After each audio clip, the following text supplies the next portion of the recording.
What's popping, y'all? This actually disappointed me, and it had to do with JT and the response to her most recent single, which people thought was an album. We have a perfect tie-in to why botting exists, and people are always like, yo, I don't know why they bot. Why don't people just not bot and just drop good music? Okay, this is exactly why. I'm going to show you guys two headlines right now. So there was one headline via chart data which said the following: JT released her song Girls Gone Wild is the song, it's not an album. So JT's Girls Gone Wild has reached number 1 on the US iTunes hip-hop/rap songs chart, and they tagged at the girl JT. And this tweet got some good engagement, right? It's like 300,000+ views. Some people were hating on it. Some people were, kind of like making fun of her and saying that this wasn't a real metric. But the point is, what the perception is when somebody reads this is like, oh, wow, that's good. Well, the thing is, this is iTunes hip hop rap chart, songs chart, which is not the regular iTunes chart. And the regular iTunes chart, it's also wouldn't be that crazy of an impressive. If you have a decently strong fan base,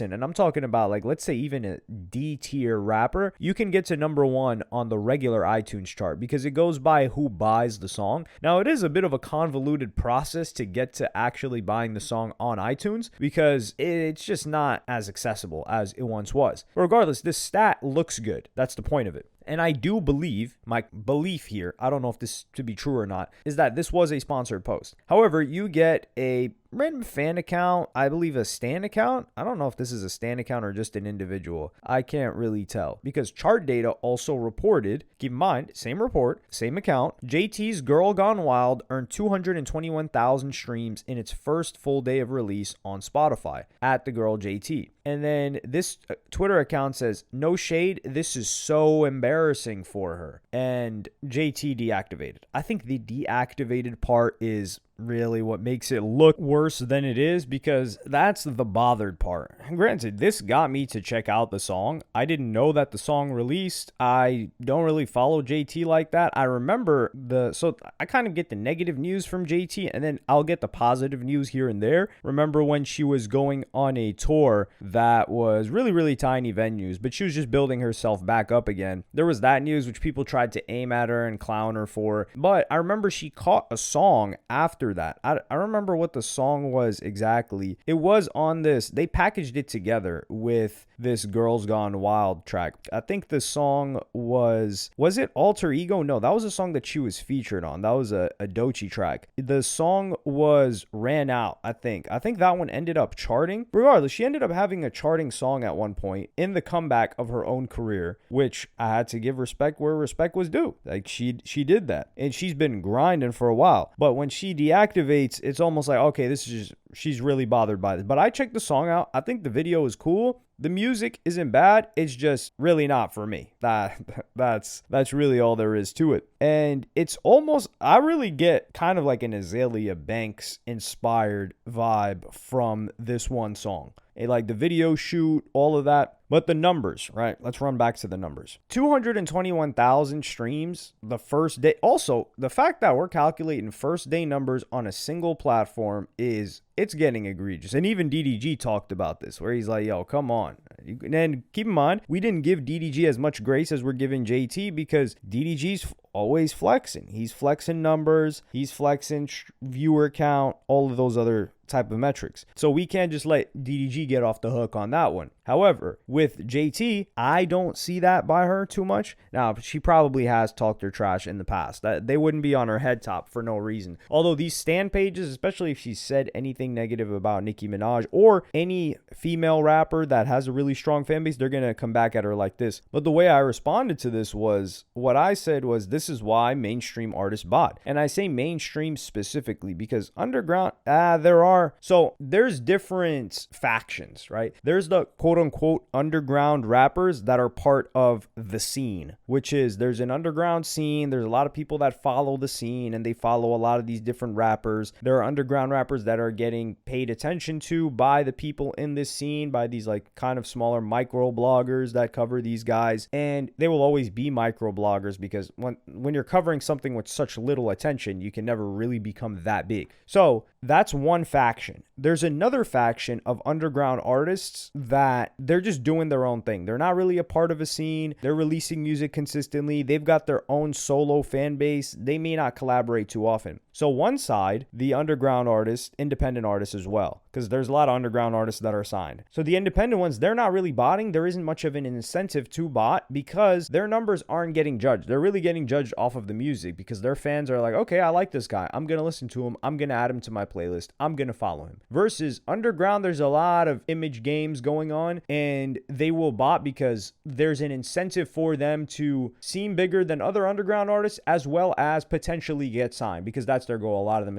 are trying to go mainstream. So where does that put us with JT? The point is, with a mainstream artist, they will have to bot to sustain a certain level of numbers because when you come from City Girls and it's expected that you've had hits in the past, that's just supposed to continue somehow magically. Granted, when they had those hits in the past, they were working these records, there was radio, there was playlisting, etc. So if they don't bot, in this case, let's say with a JT, then they look at this number and people will clown the number. But if they do bot, then people don't have anything to say against the numbers and they may just judge the music as it is and probably listen to it more frequently. So the botting is not even like, oh, we want to make this artist look more lit. At a certain point, and this scenario is a perfect example of it, the botting is, hey, this is just an insurance policy so people don't clown this and they won't even, because there are a lot of people that won't even check it out because of the way that this tweet was framed of like, oh, nobody even cares about this, so you shouldn't care about it either. Versus, well, if she did crazy, disgusting numbers that were botted, then people are gonna be like, damn, what am I missing out on? You know, a little bit of FOMO. And then they'll check it out. And the reason why I feel bad in this situation is because, like so many mainstream acts have to go through this, and JT is somebody that's trying. Like a criticism I've had of Caribou in this beef with Georgiana and also partially with Lil Yachty is she's not trying. You're not trying to rap. You're not actively dropping music. I'll give a perfect example of one of Lil Yachty's label mates at QC, Migos. When Migos were going through their issues with 300 Entertainment and it was like a lawsuit, they were trying to get out of a deal, they weren't allowed to drop music. What were they doing? And I think if my memory serves me correct, it was an interview that Murda Beats did with No Jumper way back in the day, damn. Yeah, this was maybe 2016 or so. And he was talking about how it was either Offset or Takeoff. Somebody was sending him Migos tracks and asking him to leak them so that they could stay hot while they were going through this issue with 300 because they couldn't officially release music. So the music makes it on to SoundCloud, all these other platforms. And at this time, it wasn't so heavy on Spotify and Apple Music, streaming services. Like you're not going to be able to release a song as the Migos on a streaming service without it being cleared. So, and that's where most people consume now. But back then people would consume via mixtape sites, Spinrilla, DatPiff, Mixtape Monkey, live mixtapes, as well as SoundCloud and YouTube. So that's where these tracks would spread. And Migos would have a couple of songs during this like year and a half where they were popping and the Migos could still do shows off of them and the Migos were still relevant on music. So the leverage of you can't drop music didn't end up screwing them over like it did a Rich Homie Quan, who was also going through some stuff, I think, with either his manager or his label after he had that song Flex that was a huge hit and he did not drop for a year and a half and that really impacted him. Like he got cold after that and he was never really able to recover to that same level. So my point is JT is actually trying, unlike her counterpart, who I don't even think they're cool anymore, Young Miami, who I don't even know what Young Miami is doing right now. She's just Team Diddy.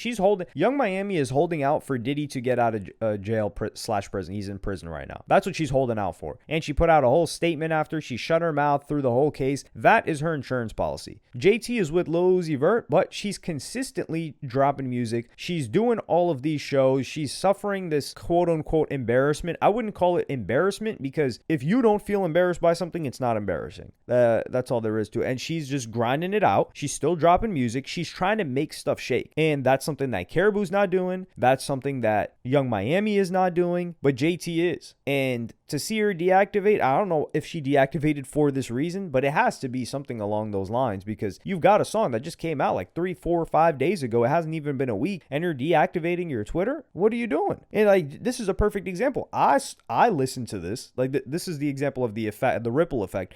I listen to this song and I don't think it's a bad song because, and I'm not even the target audience of it, because people were clowning it. And then I talk about it, and then maybe a couple of people listen to it then, and maybe some people are fans of it, and it just keeps the ball rolling here. So if she's there actively talking about the song or addressing these haters, which I think she should, I think she should go back and forth with them, then it's only going to get more visibility for the music instead of like kind of falling over or playing dead and disappearing, which people are going to clown even more. But if you ever wondered like, yo, why are mainstream artists like botting their stuff? Or like Travis, it's just, that is the kindling of the flame for a mainstream artist. They've got a bot. They've got to make all the numbers seem great the first couple of days, so you don't see low numbers and think, damn, nobody's messing with this. And that's just where we are. So botting is incentivized by the listener's behavior in some cases. I will have to say in some cases, because we're not letting them get off scot-free for doing all that botting. Some of the botting is to make somebody seem more lit, and it's not necessarily just following listener behavior. And in that case, that's when you've got these underground / smaller acts that they want to seem bigger than they really are. But let me know what y'all think about this situation.